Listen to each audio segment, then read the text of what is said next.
இனிமே கண்ணை மூடிட்டு கடலை எண்ணெய் வாங்கலாம். ஏன்னா மந்த்ரா கடலை எண்ணெய் இதயத்தின் தயாரிப்பு. வறுக்க பொரிக்க ஏன் எல்லா சமையலுக்கும் மந்த்ரா தான். மந்த்ரா கடலை எண்ணெய், அபார ருசி, ஆரோக்கியமான உடல் நலம். அமெரிக்காவும் இஸ்ரேலும் சேர்ந்து பிப்ரவரி 28 ஈரான் மீது போர் தொடுத்தன. 3 வாரத்தை கடந்த பின்னும் போர் நிற்பது போல தெரியவில்லை. நாளுக்கு நாள் தீவிரமடைந்து வருகிறது. போரின் தொடக்கத்திலேயே ஈரானின் உச்ச தலைவராக இருந்த கமேனி கொல்லப்பட்டார். இதற்கு பதிலடி கொடுக்கும் விதமாக இஸ்ரேல் மற்றும் அமெரிக்க படைத்தளங்கள் இருக்கும் வளைகுடா நாடுகள் மீது ஈரான் தொடர்ந்து தாக்குதல் நடத்தி வருகிறது. போர் தொடங்கிய முதல் நாளிலேயே தங்கள் கடல் எல்லையில் உள்ள ஹார்முஸ் ஜலசந்தியை ஈரான் முழுமையாக கட்டுப்பாட்டில் எடுத்துக்கொண்டது. அந்த வழியாக செல்லும் இஸ்ரேல் மற்றும் அமெரிக்காவின் நட்பு நாடுகளின் எண்ணெய் கப்பல்கள் மீது ஏவுகணை மூலம் தாக்குதல் நடத்தியது. ஹார்முஸ் ஜலசந்தி வழியாக கப்பல் போக்குவரத்து நிறுத்தப்பட்டது.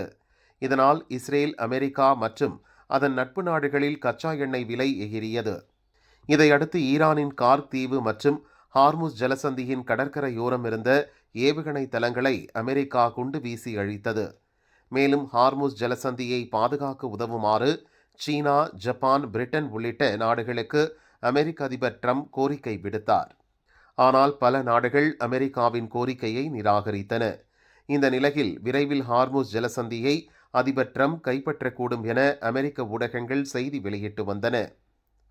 இதற்கிடையே ட்ரம்பின் திடீர் உத்தரவை அடுத்து ஜப்பான் அருகே பாதுகாப்பு பணிக்காக நிலைநிறுத்தப்பட்டிருந்த அமெரிக்காவின் USS ட்ரிபோலி என்ற போர்க்கப்பல் மத்திய கிழக்கு நாடுகள் நோக்கி நகர்ந்து வருகிறது.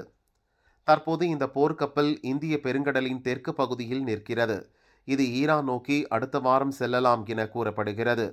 இந்த கப்பலில் 2200 கடற்படை வீரர்கள் உள்ளனர்.